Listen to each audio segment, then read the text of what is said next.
Since 1938, boat racers have come to Valleyfield.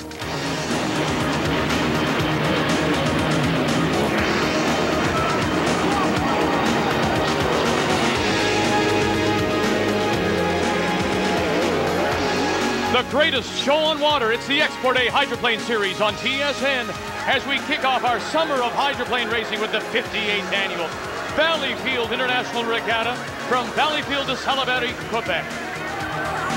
Hi again, everyone. Vic Rowder here with Boat Racing Hall of Famer Mark Rothermel. Valleyfield, located 1 hour east of Montreal in a part of the St. Lawrence River known as Baie Saint-François. And this pretty little town more than doubles in size every year as nearly 100,000 racers and fans make it the world capital of boat racing. What Churchill Downs is to horse racing and Indianapolis is to automobiles, well, that's Valleyfield to hydroplane racing. Mark? Vic, the Valleyfield organizers decided to spice up the program in 1996. In the recent past, they only ran inboard powered classes here, but this year they've decided to put an outboard powered hydroplane and a two-man race boat known as the Jersey Speed Skiff on the water. Should be fun and interesting. But clearly the focus is still on the 1,600 horsepower Grand Prix boats, where Valleyfield's own Jean Thierry has won the Grand Prix for 2 consecutive years. No drivers won 3 in a row, so Jean could make history today. Mind you, he's under a lot of pressure from last year's Export A Series winner Jimmy King. Jimmy looked really strong in qualifications. He's got a strong motor. But also Pierre Levine and Claude Bergeron are very fast as well. They could shake up Jean's plans. But before we get into the Grand Prix showdown, let's first take a look at some smaller classes. A new class to Canada, and certainly to Valleyfield, is the 700cc Hydro. Now this is an outboard powered boat. It's only 13 feet long, 5 feet wide, and weighs only 160 pounds. Can you imagine? That includes this enclosed canopied capsule, just like the Grand Prix boats have. Now the driver sits up straight, but they used to kneel down or lay down to drive these boats. And at speeds of 120 miles an hour down the straightaways. Absolutely wild. And what powers these boats is a 700cc 40 cubic inch displacement Koenig engine. It's made in Berlin, and it has a prop on it that's about 6 inches wide in diameter and has a 12-inch pitch. Now this thing turns an RPM of 11,000 to 11,500. It's like a sewing machine. Somebody gave us the analogy, it's kind of like putting an outboard engine on an ironing board and going for it. Keep your eyes out. This is going to be exciting. Oh, come on, you can't be serious. We're serious, and these boat racers are very serious, Vic. They have 160 horsepower, and they're lining up for the start right now. And the idea, of course, is come to the start line right at 0 and not be over. One boat already is way over. As they come to the line, look at the clock, and there we are. Good start for everybody except the 110. Oh, Vic, take a look at that boat. He's gone completely out of control there. He hit the wake, his prop broke loose, he had no control, he still doesn't have any control, it hasn't bit the water. Remarkable how fragile these little bees seem to be. 700cc as the number 4 of Edwin Thirlby leads the number 62 of Robert Marshall through turn 1. 4 laps of this 1.25 mile course, so each race will be 5 miles in length. And you're right, they do sound like little bees or sewing machines.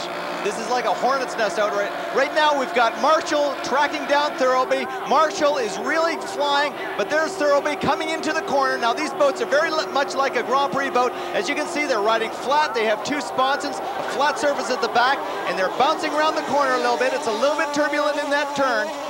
Interesting as well, you notice that Marshall took the outside line, then cut across the wake, went to the inside line as Thirlby leads them down the straight again. 4 laps, remember.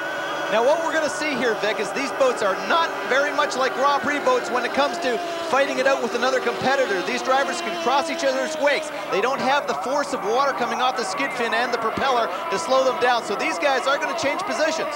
The black number 4, Edwin Thirlby. The multicolored, primarily yellow boat, that is the 62 of Robert Marshall. Right now, to the outside, it is Thirlby, who has led from the start. As we look back, as Pete Voss in the number 44 continues to lead. That's for the 3rd place battle, 3rd and 4th place. This is your leader, though, the number 4 of Edwin Thirlby. As you can see, Vic, he's really skipping around. Both of these boats are skipping around now. Although the water is dead flat when it comes to racing here in Valleyfield, it won't get any flatter than this. Thirlby is having to keep the hammer down. He's And there we have, right once again, through Marshall the going through his worst tail. You know, and I find it fascinating because Marshall has tried the inside, doesn't seem to have the straightaway speed. Now he's come to the outside, and you wonder if now he'll try. Yes, he does. He tries the inside line, trying to make up some room on Robert Marshall as we're on our last lap here in this 700cc outboard class. Here comes Marshall. He knows the quickest way around this course is on the inside track. If he can keep the RPM up and keep Harold Thirlby out to the outside, he might have a shot at it. Final lap as we head into turn 3 is Thirlby starts to little flip and flop just a little bit down that back straight. The water a little rougher now into this 4th lap. Here to the inside, but then of course he drifts to the outside, and there goes Marshall. And now looking for the checkered flag will be Edwin Thirlby. Thirlby it is. A terrific run by Edwin Thirlby as he holds off Robert Marshall to win this 700cc class. Tell you what, at the start, it didn't look like Thirlby. No, Marshall had the lead as they came across the line, but that was the last time as Thirlby took the lead and would never look back. And remember that boat? Look at this. In the wake, he breaks apart. Congratulations to Edwin Thirlby, and he's with Mark.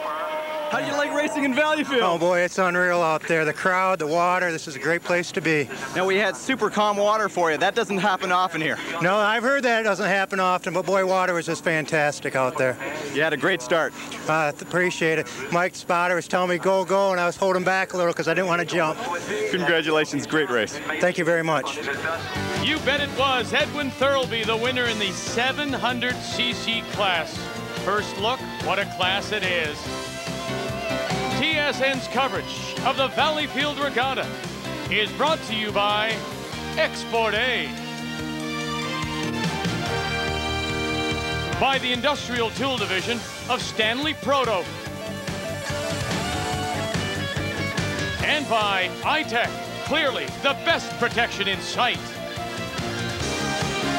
The 700cc class, just an appetizer. Don't go away when we come back. Oh, goodness, from Valleyfield, we'll have the bigger and faster classes, the RC Cola 5-liter Hydro Final. Welcome back to Valleyfield, Quebec, the Valleyfield International Regatta here on TSN. So from 700 cc's, the little buzzsaws, we make the jump now to 5-liter hydroplanes. Here's Mark. Inboard hydroplane drivers earn their stripes driving one of 2 limited stock classes. Last year's 2.5-liter champion Patrick Howarth commenced his career driving a boat that looks a lot like this, a little shorter, a little less power. Stepping up from a 4-cylinder 2.5-liter engine to a V8 260 horsepower engine means he'll travel 15 to 20 miles an hour faster than he did in 1995. Is he excited about this? You bet he is. At top speed, a 5-liter boat will run around 120 miles an hour. Pretty quick for a 16-foot, 1,250-pound rig powered by a stock 305 2-barrel carbureted Chevy. This boat has many of the same features designed into Grand Prix boats, like movable canard wings, deep air traps, aerodynamic sponsons, and a closed canopy cockpit. Since the boats are equally powered, getting the advantage means capitalizing on certain design features as well as choosing the right propeller for the course conditions. Balancing the boat means a flatter, more consistent riding hull that flies over the water rather than through it. Aside from the speed, the difference between a Grand Prix boat and a 5-liter boat is reliability. This class is picked by drivers who want to keep the expenses down and the excitement high. Of course, because it's so popular, there are a lot of competitors. And Mark, in hydroplane racing, just like yachting, a lot of the drama takes place before the actual start of the race. When the boats are in the water, the fuse is lit on a flare. When the bomb goes off, the official clock starts counting down from 5 minutes. Every driver starts his onboard timer at the same signal as they pull away from the dock.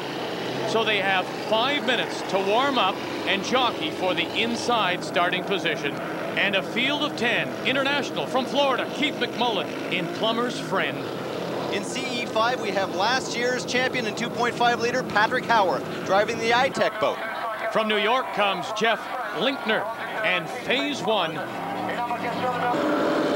Alfred Grabinski Jr. is driving Geronimo, and he's out of New Jersey. The boat is called Test in the Water. The driver, Jay Gignac. From New York, driving Saucony's Lounge, Dan Nagel, a great competitor here in 5-liter. The 95 Export A champion in this class, in the boat Do It, Eric LaBelle from right here in Valleyfield. Of course, Gaetan Latour is sure to keep things alive. He's the 94 champion in the Joker. From New Jersey, he won Valleyfield this event last year, Wheeler Baker. Another driver from New Jersey driving the Blur, Glenn Mastillo. So an international field of 10 as they line up, and again it comes down to the clock. You get to the start line at 0. You can't go over or you just don't race. It's instant disqualification. Everyone has their line, and unlike the 700cc, will we see these boats cross the wake? They're supposed to stay in their own lane, Vic, but here we come to the start. We have Patrick Howarth on the inside. The red, number 5, iTech boat coming into turn 1, and he should have the advantage, you'd think, being on the inside. You bet, but the Joker is very fast, and so is Pennzoil, driven by Wheeler Baker on the outside. The 3 boats together, they could provide a great race right here, Vic. Joker, the blue boat, is in the middle of the course. That is, of course, Gaetan Latour. Pennzoil is the yellow boat, Wheeler Baker from New Jersey. Vic, consider that the iTech boat of Patrick Howarth came out of the box about 3 weeks ago. He's launched the boat in his first major race in Canada, and he's out there in the lead. What's more impressive, as you point out, he was the 2.5-liter champion. Oh my goodness, it starts to get sideways, and that turning fin bites the water as much as it can. The impressive thing is he comes from 2.5, he steps up. I mean, I guess it would be like going from a lesser, maybe a Formula 1600 race car, driving suddenly Formula Atlantic, or making the jump to Indy Lights. Exactly, and he has to get used to all the different competitors out there, the way the boats handle, the extra speed. He's got a lot to think about out there. It is the iTech boat as they've completed 1 lap, Patrick Howarth. Now it's the Pennzoil of Wheeler Baker. On the outside, he has all that much more room to make up.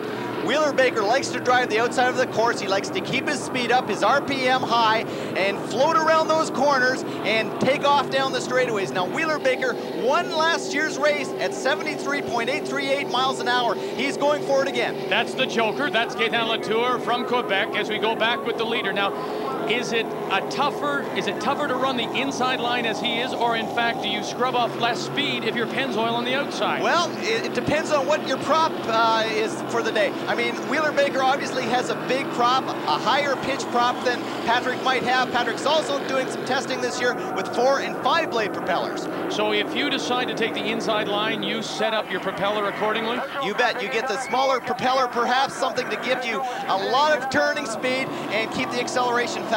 Well, so far, the Pennzoil boat of Wheeler Baker hasn't been able to make up ground. Gaetan Latour and Joker continues to run number 3.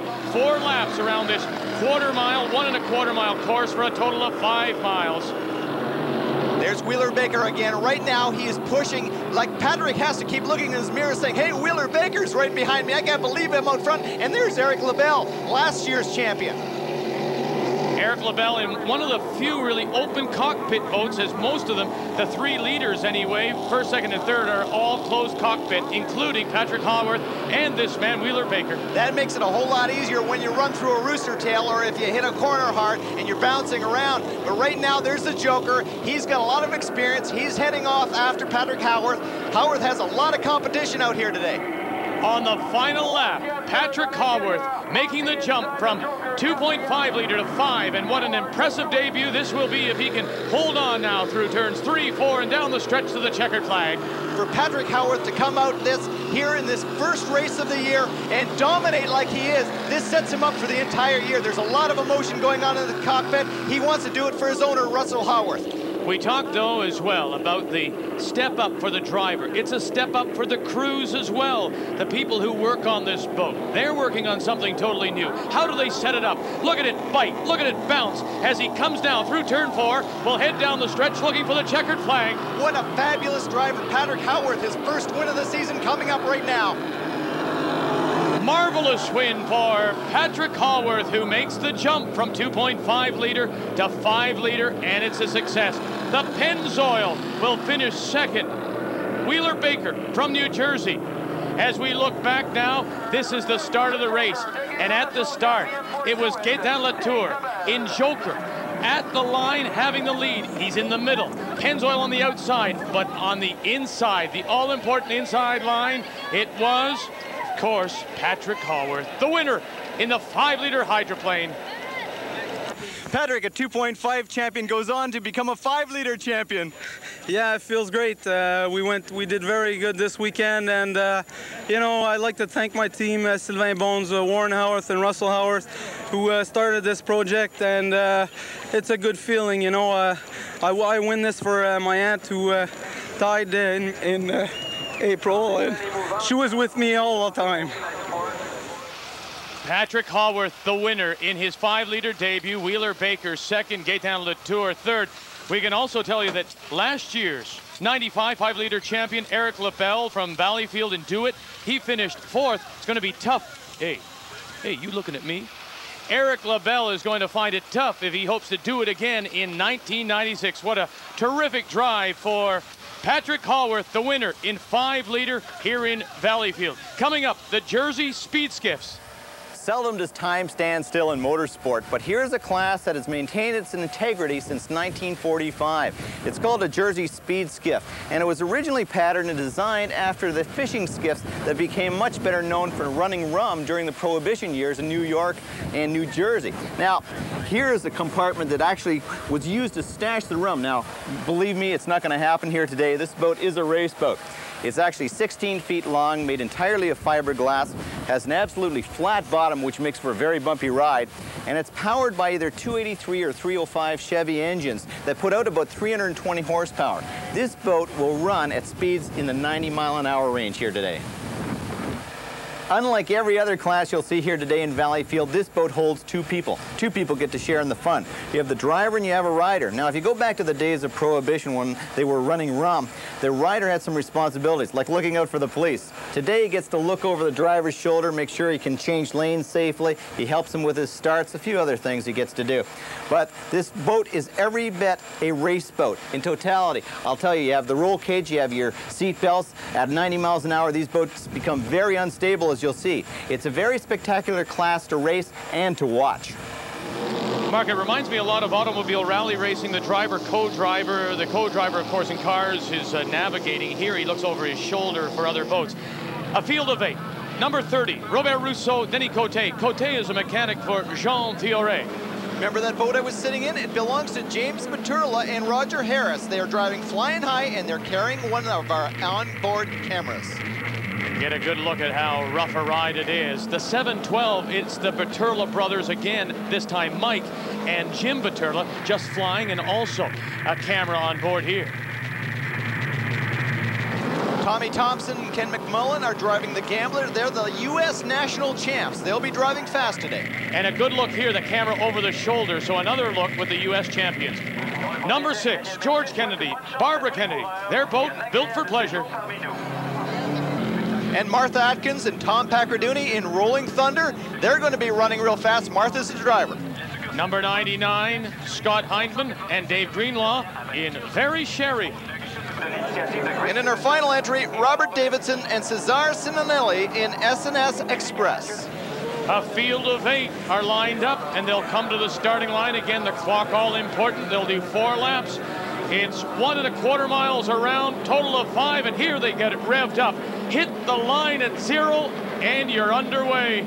And man alive, you talk about boats that aren't stable. Look at these things. Take a look at the way they're leaping, and they're across the line. Who's got the inside track? Here they come 3 wide into the first turn, and that's where we'll get our first look at the leader. And starting to pull it out, we're looking at the number 1 of Tom Thompson and Ken McMullen, the Gambler, the U.S. national champions through turn 1, turn 2, and they're your early leaders. Note how calm the water is right here, Vic. It's not going to be calm for long. As they come down that straightaway into the next turn, it becomes very, waves get big. These guys are going to be doing a lot of bouncing around. So JS1, the blue boat to the outside. The JS99, that's Scott Hindman and Dave Greenlaw in Very Sherry, a close second. The directions from co-driver Ken McMullen. Turn left. Notice the water is getting bumpier. This is the water, this is the turn that gets very turbulent, and the boats are coming inside, outside, they're all over the place here. Oh, man! They're riding right up on the side of their boat. You'll notice a flat bottom. There's no chine to keep them in the water. They ride right over on their lapstick planks just like they would back in the good old days. Oh, George Kennedy, Barbara Kennedy in Built for Pleasure had it right up on the rails. On the inside, we have Martha Atkins there. She's battling with Roger Harris in the orange boat. They are having a great battle here. This is for 4th place. Roger Harris in the 711, currently in 4th, trying the outside line on Martha Atkins and Tom Pacraduni in Rolling Thunder. Vic, this is just like driving a big bus. Look, the steering wheel flat across, and we have the passenger there. He's just hanging on for dear life, looking around right now. He's hanging on to the grab bar. Look at this, and the visor won't stay down. Every time he turns his head, air gets underneath it and flips it up. A bus, this is the bus from hell. Why would you, this is worse than Speed. This is very entertaining, Vic. I can't help but think that this has got to be a class that if it was brought to every race, people would go wild if they saw this. This is the leader. Number 1, Tom Thompson, Ken McMullen, the U.S. national champions, the Gambler, and so far the Gambler hasn't been touched. The number 99, though, trying to play catch-up right here. Every once in a while, these boats really hook up. Their bow drops, their tail swipes out. Looking like he's taking a look behind him right now. I get a kick out of this because it's like they are rum running. You get the co-driver looking behind, thinking if the cops are coming, quick, let's go. Right now, he's probably looking for a machine gun. Maybe he can blow his competition away, and he certainly is doing that right now. JS, number 1, Tom Thompson, Ken McMullen, way out in front. Oh, again, sideways. Oh! And they're out, they'll break. Something happened, something broke there. Something came off the bottom of that boat. Hands off the wheel by the 99, Scott Hindman, and his co-driver, Dave Greenlaw, and Very Sherry. And so the leader continues to be Tom Thompson, Ken McMullen, but moving into 2nd, Roger Harris and James Paterla in the 711. Let's look at the replay here, Vic. The boat goes up on its side, comes down flat. That's the propeller. The propeller broke off the shaft. Well, these boats take a heck of a beating, as we've seen, and it absolutely snapped off the propeller. Now in 2nd place, flying high, Roger Harris and James Paterla.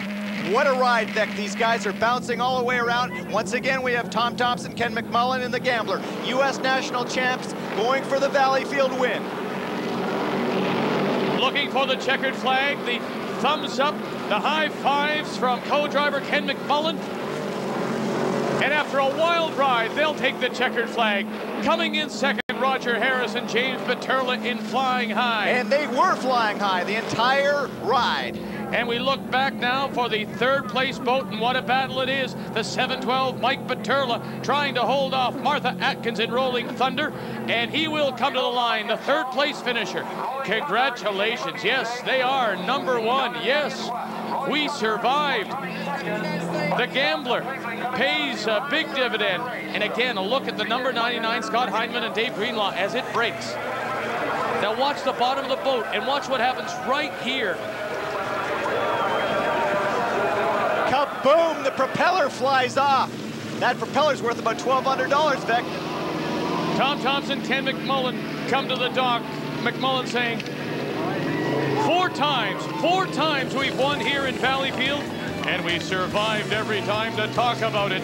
Just flying as 2nd, the S&S Express come in 3rd place. What a race. That's what Valleyfield is all about, excitement. And when we come back, it's the Can-Am final on TSN.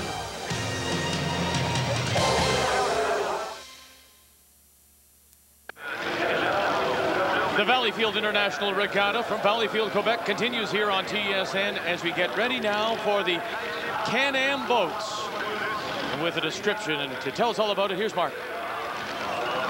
One of the wildest rides in boat racing has to be the Can-Am class. These 18-foot-long boats are made of fiberglass and have flat bottoms and are powered by absolutely huge engines, some putting out more than 1,000 horsepower. Now, with that much power bolted in right behind the driver, well, you'd have to wonder how he stays seated without being strapped in. Interestingly, this class has one of the best safety records going, but it's not for any lack of speed. Can-Am boats accelerate quickly to a top speed of 130 miles an hour, and while slowing down for the corners, still post lap speeds of over 90 miles an hour. Foot-controlled trim plates located at the stern let a driver lift the bow up, letting the boat air out and loosen off the water's surface. Reducing drag and maintaining a perfect riding attitude means weight distribution is a critical consideration, in addition to having a strong and healthy motor. It's a driver's job to keep the boat flying as high as possible, even through the turns. And because these boats have hard, sharp chines along the side, together with a skid fin underneath, they hook up very tight indeed. For sheer excitement and possibly terror, Can-Am boats are often the pick of inboard-powered boat drivers. Flat-bottom boats offer nothing short of a very bumpy ride. Now, the secret to smoothing it out is actually going faster, riding high, and driving on the edge. And if you don't think that doesn't take a very brave soul and a lot of adrenaline, think again.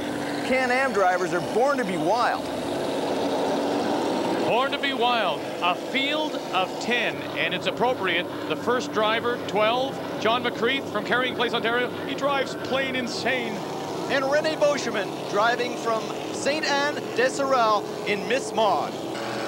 Ed Knight from Mississauga, Ontario. Nightlife, 127.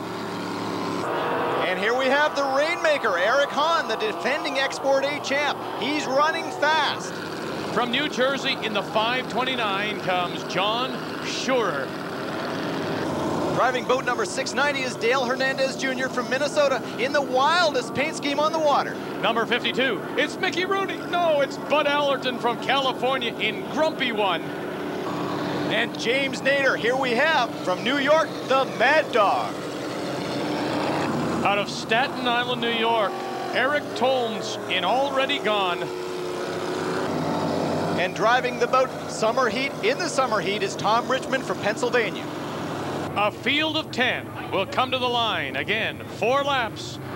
The circuit is 1¼ miles, 5 miles total. You've got to hit the line at 0. The boats are all very even coming up right now. We've got John McCreath on the inside, Eric Hahn obviously right beside him. And it's a terrific start by this field of 10, and the early lead at the line by the number 12, John McCreath from Carrying Place, Ontario in Plain Insane. McCreath is getting faster and faster every race, but there's Eric Hahn. You can't dismiss him. He's got a lot of horsepower there, Vic.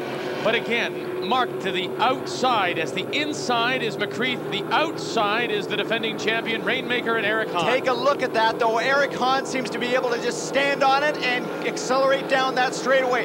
Nose to nose right now, though, Vic. Can McCreath hold him off? I don't know. Right there, he seemed to back off just a little bit. Oh, the inside line, too tight for McCreath, and through the outside. Here comes Eric Hahn. Eric Hahn seems to have just enough horsepower to be able to get by him through the turns. Down the straightaways, it's a different story. It's a great equalizer. Here he is in Rainmaker, and he takes the little look over the shoulder to see where McCreath is, and he'll see that McCreath is second. They've completed 1 lap of this Can-Am final. Eric Hahn is your leader.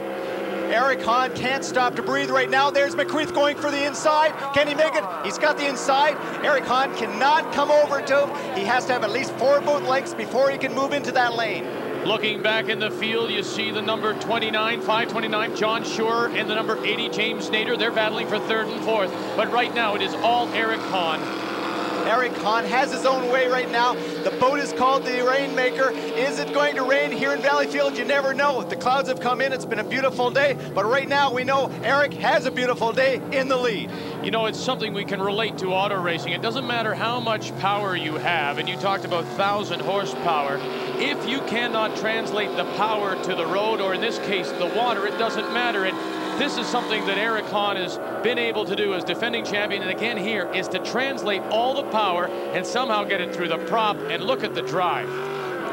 Eric Hahn has a very well-balanced boat. You can see him coming through the turn right now. Very flat, doesn't hook in, doesn't slide. Same with John McCreath. He's driving great. Now they talk in automobile racing again, and I relate to that. They talk about push, they talk about understeer. Will the boats do the same as we look at the 3rd place boat, number 80, James Nader? Absolutely, but these boats also have cavitation plates, as we talked about before, Vic. They're able to lower or raise the bow, packing more air under the boat, of course loosening it off. Less friction on the water makes the boat go faster. Coming through the turn, they want a little more friction. They want to get glued to the water so it turns sharper. Your leader, and there you see, there the bow comes up. So he's actually doing it with his little trim plate at the back then, is that it? You bet he is, Vic. Right now he's got it trimmed as high as he wants to get it. You can see the fin underneath the boat. That's for turning, that's for stability as well. Eric Hahn continues to lead as he's completed now 3 laps, looking for his win here in Valleyfield, the defending Can-Am champion. John McCreath must be looking ahead and seeing Eric Hahn out front saying, oh no, this can't be another year just like last year. I mean, Eric Hahn dominated in 1995. Can he do it again in 96? Who can tell? And James Nader continues to hold down third place, the number 80 out of New York, Mad Dog. But it doesn't look like anybody is going to catch Eric Hahn. As Eric goes through the turn, you can see that there's something lacking behind him this year, and that's about 3 feet of hair. He cut off the back of the hair this year, but he's still going fast. I guess he's not like Samson. Hey, Samson, you don't need the hair. Eric Hahn is your winner here in Valleyfield in a dominating performance as he grabbed the lead on lap 1 from John McCreath. McCreath will finish a distant second. Yes, he is number 1, Eric Hahn. Here again, the start.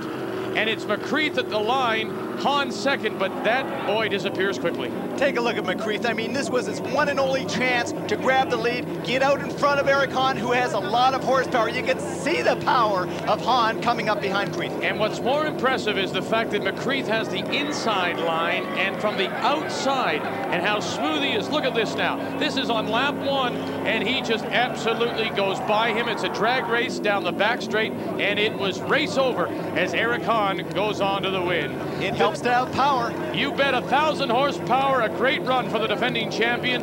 Eric Hahn is the Can-Am winner here in Valleyfield.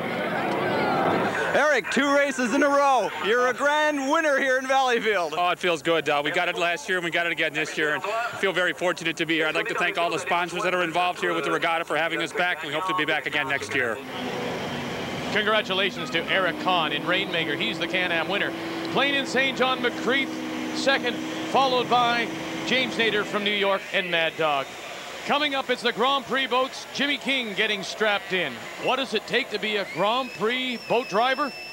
Mark knows and has this week's Stanley Proto Hydrofax.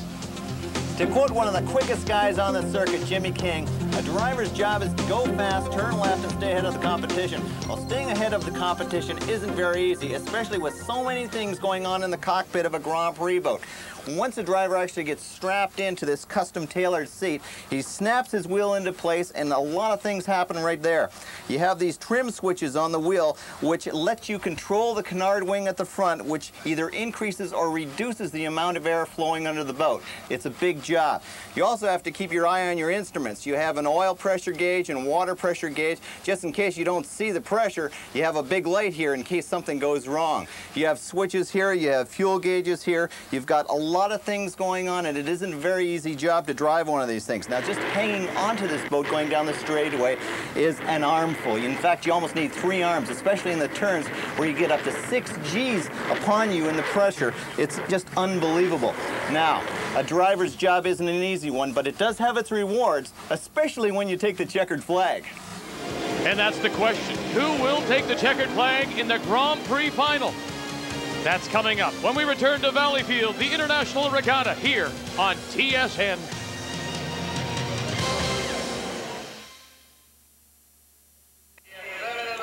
The 2-time defending Grand Prix champion here in Valleyfield, Jean Thierry, gets himself ready, strapped in. Looks like he's ready to do battle with Tom Cruise in Top Gun, doesn't he?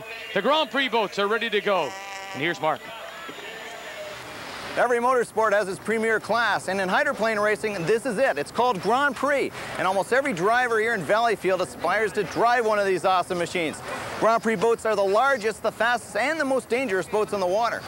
Typically, they're about 24 feet long, 12.5 feet wide, weigh 2,500 pounds, and run in excess of 160 miles an hour down the straights. How do they do this? Well, through a combination of aerodynamics, hydrodynamics, and a whole lot of horsepower. Grand Prix boats use 500 cubic inch fuel-injected supercharged motors that run on methanol. At top speed, these 1,500 horsepower plus engines are stressed to the limit, and they don't last long, hopefully long enough to complete a 4-lap race. Like all hydroplanes, they run on 3 points of the hull, those being the 2 forward sponsons and the flat section aft. The hull is designed to lift off the water and fly like an airplane at a very low altitude. Flying a boat isn't easy, but there are some ways to control lift, like this canard wing, which moves up or down at the push of a button.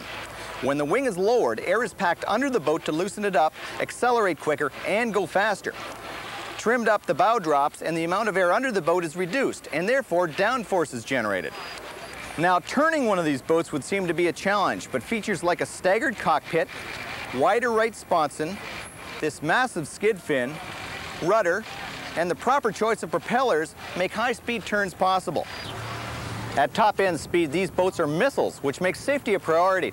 Most come equipped with F-16 fighter canopies or reinforced composite cockpits that actually absorb the energy in the event of an accident. Now, are these boats sophisticated? You bet they are. But winning takes a combination of a very good boat, a very strong motor, and a highly skilled driver. And a little bit of luck doesn't hurt either. Mark, I think you're right. Every driver would admit he needs a little bit of luck. A field of 8 heads away from the dock and into the water of the St. Lawrence here at Valleyfield for this Grand Prix final, including the defending series champion, driving the number 2 pleasure seeker, Jimmy King from Baltimore, Michigan, who still remembers the first time he saw a Grand Prix boat. Basically the Gold Cup on the Detroit River. My father, as a young lad, used to take me down there, and I remember watching Howie Benz and Tommy DeHeath and that bunch, and said I wanted to do it, and was lucky enough to live out the dream. From Bear, Delaware comes George Kennedy in the 110 Warrior, and he loves Valleyfield. Well, Valleyfield's a great place to race. The prestige of running Grand Prix here is unreal. This is only my second year. Last year we didn't do too well. This year we ran 3rd fastest in our qualifying run, so we're pretty happy with that. But just the prestige of running with the big guys is the way to go here. He's the hometown guy, the Casino de Montreal boat, Jean Thioret. Well, you know, it's like you just said, it's a hometown race. It's the Indy 500 of hydroplane racing. I've been fortunate, I've been blessed. I've won it here, you know, 2 years in a row. Possibility of 3 now. It's hometown, it's lots of pressure, but, you know, our team is ready and we're looking forward, you know, to the final and hopefully getting in there and getting a good position, a good start, and the rest in the good Lord's hands. Out of Lac Saint-Charles, Quebec, 94 is Alain Blanchette in the Express. The number 34, the Gator, driven by Claude Bergeron. From Cincinnati, Ohio, Scott Cropfield. He brings his finish with some problems.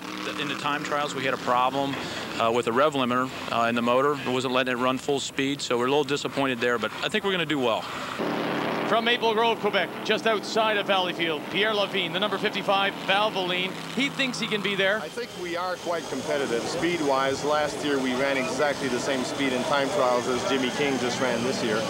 And I think we found a few more miles an hour. But it's always the same old adage. It's 90% luck, 10% know-how. If 90% luck can catch up to us a bit, we should be able to do well. And rounding out the field of 8, from Glenwood, New Jersey, Kenneth Brody and First Automotive. As they come to the line, I would expect it to be, of course, King, Thioret, those two battling for first place. To the line they come, and look who it is. Jean Thioret has made a brilliant start going into the turn from lane 5, narrowing down the gap, going through the turn. Jimmy King on the inside. Jean Thioret looking to win his 3rd straight. We already have a problem. This is finish. The driver, Scott Cropfield. Scott Cropfield's in trouble there, but Jean Thioret going down the straightaway. We're looking on board with Jean as he runs at 160, 170 miles an hour down the backstretch in Valleyfield, going into the turn.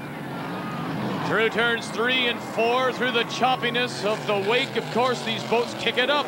And Cropfield, you can see him in obvious pain, and we'll try and find out what happened to Scott Cropfield from Cincinnati, Ohio. But right now we have Jean Thioret very loose, and Jimmy King right behind him on the inside, pressuring him all the way, going down the inside track, going for the tight turn. Jimmy's very fast through the turns. Jean's very fast down the straightaways. It's a great balance. Lots of rooster tape, and we have a problem here with the Casino de Montreal. Jean Thioret spun the boat. Jean Thioret's chances at winning 3 consecutive Valleyfield Grand Prix are over. And with the spin, the race has been red flagged as Scott Cropfield receives treatment from the paramedics, the driver from Cincinnati, Ohio. What would have happened? Vic, a very unusual accident here. Right now, Cropfield's on the side of his boat. The rescue boat's on its way to attend him. What happened here was there's an escape hatch on the bottom of the boat that the driver's pulled from if the boat's upside down. But what we see here is Cropfield's running 150 miles an hour over the starting line. The boat takes off a roller, comes down hard. The escape hatch literally buckles in half in the water, hydraulics into the capsule, and he's beaten, and the water is just poured in. He's in a terrible mess right now. So the water comes in at about, well, 130 miles an hour, if not more. He's battered and bruised. The race has been red flagged. He'll be back. Welcome back to the Valleyfield Regatta here on TSN. Vic Roeder along with Mark Rothamel. The Grand Prix boat, the race has been red flagged while we wait for the restart. This is the final of the 2.5 liter class. Remember, this is the series that Patrick Hallworth dominated. It's wide open now, and as they come to the line, it is Ann Fitzgerald in the black number 90 from Rio Grande, New Jersey. Fitzgerald is a veteran here in Valleyfield. She chooses her races very carefully. Valleyfield is the one Canadian race she likes to come to. But on the inside, you have Mike Monahan, and Mike is pushing. Mike Monahan in the white number 60 Technomarine from Cavan, Ontario, trying to chase down New Jersey's Ann Fitzgerald. Mike Monahan's on the inside right now, and he's very fast. You can see him. He seems to be gaining a little bit on the straightaways right now. Fitzgerald has the boat aired out very nicely. Tell me a little bit about these boats, these 2.5 liters, compared to what we saw earlier, the 5-liter boats. A little bit smaller, less power, 2.3-liter Cobra engines. They're 13 feet 6 inches long, around 14 feet long, 925 pounds with a driver. Very tight race going right now with Monahan and Fitzgerald. Boy, I tell you what, though, in that turn, you could see that Fitzgerald got a little loose, lost a bit of the bite, and Monahan jumped all over it. Although down the stretch now, it looks like Fitzgerald might have a little more straightaway speed. The fact is, Monahan has the inside track. To get around Monahan, she's got to have a lot of speed. They're both going through very tight. Monahan stays to the inside. Can Fitzgerald catch him in top-end speed here and acceleration? This is the most popular class of the entire Valleyfield weekend. Some 30 entries, 12 make the final, and right now it is Mike Monahan trying to hold off Ann Fitzgerald. It's popular for what reason? Well, it's economical, Vic. It doesn't cost a lot of money to get into this class, but we have a spin. We have a spin coming out of turn 4, the number 27. Coyote 2 is Paul Martin Mathieu from Mercier, Quebec. The leader continues to be number 60, Mike Monahan. When you spin a boat like that, you're in the midst of a lot of other boats. You got to watch that the other guys don't hit you. Man alive. Look at him just trying to ride the waves and still getting a little loose. Ann Fitzgerald, she seems to be going wider and wider every time. A fabulous race, though. Monahan and Fitzgerald are well balanced in terms of their speed. She's got a little more acceleration, it seems like. He's got a little more top end. He's very loose right now. You can see him riding way over top of the waves, and he's got that wing up and lots of air under the boat. Mike Monahan, the other thing about it is it's open cockpit as compared to Fitzgerald. You see closed cockpit. You would think aerodynamically Monahan would be at a disadvantage. Well, aerodynamically, I'm not sure. Certainly the canopy does direct the air over top of the boat a little cleaner. In terms of the driver perception, how the driver feels, how comfortable he is in the boat, some guys like to be out in the open. And the way his helmet is sucked back and actually within the monocoque, I guess it would be called, aerodynamically, he's not suffering that much. No, he's not, and that capsule has to be slightly over top of his head. It'll react just like a roll bar in a race car. Through the final turn, looking towards the checkered flag, Mike Monahan in Technomarine, trying to hold off Ann Fitzgerald from Rio Grande, New Jersey, and the checkered flag for Monahan. We told you the series was wide open with Patrick Hallworth moving up, so Mike Monahan takes a big step to claiming the Export A Series Championship fund at the end of the year. At the start, though, it was Fitzgerald winning at the line, but at the finish line, it was Monahan. Michael, fantastic race. It's been a long time coming, but you did it. Oh, it's only been about 10 years, but we did it. Not me, my crew, Gary LaFrance, Gilbert LaFrance, Ralph Hammer, Mike Ward, Jeff Cook, my girlfriend Christine. A special thanks to Craig DeWald for the best propellers in the world, and woo! Now, the key to your success must have been your start. You had the inside track, a little bit farther back, but you had the inside. Oh, the inside was definitely the key to that one. Annie had a lot more acceleration than me, so I had to keep her on the outside. If she was on the inside, I don't think it would have caught her. Congratulations, Michael. Thanks a lot. Thanks a lot. His first win in 10 years, Mike Monahan, followed by Fitzgerald and Tom Utman from Brockville, Ontario. The crowd now settles in as we get ready for the restart of the Grand Prix event. The final red flagged on its first attempt, the spin, of course, by Jean-Théoret. He's out. Scott Kropfeld, we know, had that injury when the water broke through the bottom of his hatch. So now the field is down to 6 here in this Grand Prix final. A very fast start. We have Pierre Levine and Claude Bergeron coming together, going for the first turn. On the outside, this white with red and blue stripe. This is the number 55, Pierre Levine, the Valvoline. And it's the yellow boat right here, the number 34, driven by Claude Bergeron. It's the Gator. But look on the inside, here comes Jimmy King. Jimmy King, the defending series champion, moving up and challenging your leader, Pierre Levine, as we ride along inside. Pierre's on the outside right now. He's got Bergeron and King on the inside. King goes through the turn first. And you'd have to say now King is the favorite. Remember, in the first start, it was Jean-Théoret who spun, and the rules say if you bring and cause the red flag, you are disqualified from the restart. And so it's wide open now for the defending series champion, King. Jimmy King won last year's Export A championship. He's hooked up, he's dialed in right now. He was giving Jean-Théoret a run for his money when Jean went out. Inside now with Jimmy King. Tell me about the pedal.